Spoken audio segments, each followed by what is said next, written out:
Hello everyone, কি খবৰ আপোনালোকৰ আজি লৈ আইছো সামাৰ স্পেশাল দুটা ড্ৰিংক আশা কৰো আপোনালোকে ভিডিওটো ভাল পাব এটা ম্যাঙ্গো শৰবত আৰু এটা ম্যাঙ্গো মিল্ক শেক আৰু কেনেকৈ বনাও কি ইনগ্ৰেডিয়েন্ট ইউজ কৰো আপোনালোকৰ লগত শেয়াৰ কৰো ফাৰ্ষ্টতে বনাও ম্যাঙ্গো শৰবতটো যেটো ম্যাঙ্গো মজিটো বুলিও ক'ব পাৰে আপোনালোকে আৰু আমটো ভালদৰে মই ধুই ললো ধুই লৈ ইয়াৰ বাকলিটো গুছাই লম তাৰ পিছত মিক্সাৰ জাৰ এটা লৈ ভালদৰে মই ম্যাঙ্গো পিউৰি এটা বনাই লম বলক কেনেকৈ বনাও আপোনালোকৰ লগতো দেখাও ভালদৰে আমটো এনেদৰে কাটি লৈছো কাটি লৈ পেলাই ধুনিয়াকে পিউৰি এটা বনাই লও এনেকে কাটি ললে পিউৰিটো ধুনিয়া হয় তাৰ পিছত ইয়াত মই দিম 2 চামুচ চেনি আপোনালোকৰ জোখ অনুযায়ী দিব মই অকমান যেহেতু এটো শৰবত টাইপ বনাম গটিকে মই 2 চামুচ দিছো আৰু আমৰ মিঠাটো আছে আৰু ভালদৰে গ্ৰাইন্ড কৰি লো আৰু এতিয়া ভাবিলো গ্লাছটো অকমান ডেকোৰেশন কৰি লো ডেকোৰেট কৰিবৰ কাৰণে মই নেমু এটুকু লৈ পেলাই গিলাছৰ ওপৰত এনেদৰে লগাই দিছো তাৰ পিছত মই জলকীয়া গুৰি আৰু চেনিৰ এটা চটপটা বনাই লৈছো যত মই ধুনিয়াকে গিলাছটো ডিপ কৰি দিছো যাতে মানে গিলাছটো দেখিবলৈ ধুনিয়া হয় নৰমালি যেনেকৈ আমি ৰেষ্টুৰেণ্টত আমাক ড্ৰিংক সাৰ্ভ কৰে মই তেনুকা আজি বনাম আৰু ইয়াত দিছো মই আইস কিউব 5-6টা মান আগত দি লৈছো আৰু ম্যাঙ্গো পিউৰি 5-6 চামুচ মান দি দিছো যেহেতু মই এটো শৰবত বনাম গটিকে ম্যাঙ্গো পিউৰি বেছিকৈ নালাগে আৰু এয়া দেখিছে ম্যাঙ্গো পিউৰি ইমানখিনিয়ে লৈছো মই তাৰ পিছত ইয়াতে দিম মই পুদিনা মই এনেদৰে 5-6টা মান পাত লৈ লৈছো জাস্ট ফৰ ডেকোৰেশন আৰু টেষ্টটো ভাল আহে পুদিনা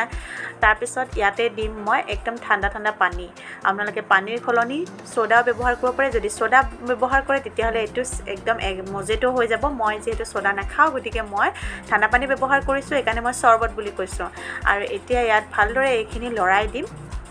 যেহেতু আমৰ পামখিনি তলতে আছে ভালদৰে লৰাই দি ইয়াত কলা নিমখ দি দিম আৰু এই ড্ৰিংকটো অলপ চটপটা হ'ব টেঙা মিঠা জ্বলা যেহেতু আমি জলকীয়া গুৰি ওপৰত লগাই দিছো যেতিয়া আমি প্ৰথম খাম ড্ৰিংকটো তেতিয়াহলে অকমান জ্বলা লাগিব আকৌ মই ওপৰত কেটামান আইস কিউব দি দিছো যাতে মানে ঠাণ্ডা হয় ড্ৰিংকটো আৰু আমৰ এনেদৰে টুকুৰা কেটামানো দি দিছো আৰু ডেকোৰেশনৰ কাৰণে মই দিম ইয়াতে পুদিনা পাত এটা ধুনিয়া দেখিবলৈ কাৰণে আৰু দিম এটুকুৰ নেমু এটুকুৰ ধুনিয়াকে সাইডত ঘুমাই দিম যাতে দেখিবলৈ একদম ধুনিয়া লাগে আৰু দেখিছেনে ইমান ধুনিয়াকে একদম ৰেষ্টুৰেণ্টত দিয়া নিচিনাকে মই ডেকোৰেশন কৰিছো ক'ব জানো এইটো ঘৰতে বনোৱা বুলি কেনেকুৱা লাগিলে মোৰ আজি ডেকোৰেশন আৰু ম্যাঙ্গোৰ এই ৰেচিপিটো আপোনালোকে বনাই খাব ঘৰত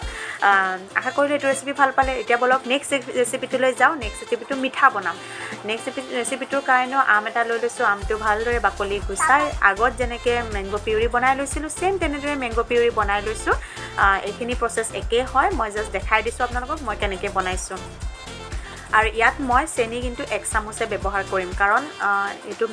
যেহেতু গাখীৰেৰে বনাম গটিকে মিঠা বেছি হলে ভাল নালাগে আৰু ইয়াত মই দিছো আমুল গোল্ডৰ যেটো গাখীৰ আহে আমাৰ হেতু দিছো আপোনালোকে যি কোনো গৰু গাখীৰ ইউজ কৰিব পাৰে এইখিনি দি পেলাই মই ইয়াতে 1 চামুচ চেনি দিম চেনিটো আকৌ কৈছো আপোনালোকৰ নিজৰ কথা তাৰ পিছত এইখিনি ভালদৰে পিছি লম মিক্সিত আৰু ইয়া দেখিছে আমাৰ ড্ৰিংক ৰেডি হৈ গল এতিয়া মই গ্লাছত ধুনিয়াকৈ ডেকোৰেশন কৰি দেখাম আৰু আজিৰ ভিডিওটো স্পেশালি মই ডেকোৰেশনৰ ওপৰত দিছো আপোনালোকে মোৰ ডেকোৰেশনটো কেনেকুৱা লাগিছে জনাব এয়া মই নাটস মই ইয়াত দি দিছো আলমন্ড আৰু কাজু আপোনালোকৰ ওচৰত যি থাকে দিব আৰু এয়া আমৰ কেটুকুৰা মান কাটি পেলাই দিছো যাতে ডেকোৰেশনটো ভাল হয় আৰু মোৰ ওচৰত ডালিম আছিল আৰু ডালিম মই ধুনিয়াকৈ ডেকোৰেশন কৰিলো এতিয়া চাব মই ইমান ধুনিয়াকৈ ডেকোৰেশন কৰিছো আপোনালোকৰ আগতো মই ডেকোৰেশনটো শেয়াৰ কৰো এয়া চক মোৰ ডেকোৰেশন ইমান এখন প্লেট লৈ তলত মই ধুনিয়াকৈ ডেকোৰেট কৰিছো আশা কৰো মোৰ আজি ভিডিওটো আপোনালোকে ভাল পালে আৰু একদম হয়নে সামাৰ ড্ৰিংক টাইপ এই গৰমত আপোনালোকে এনেকুৱাকৈ ড্ৰিংক বনাই খাওক একদম দেহা শীতল পৰি যাব আৰু গৰমৰ পৰা পৰিত্ৰাণ পাব আৰু ডেকোৰেশন কেনেকুৱা লাগিছে মোক নিশ্চয় জনাব কমেন্টত দুটা ৰেচিপি আপোনালোকলৈ আগবঢ়ালো আজিলৈ আহিছো পুনৰ এটি নতুন ভিডিওত লগ পাম বাই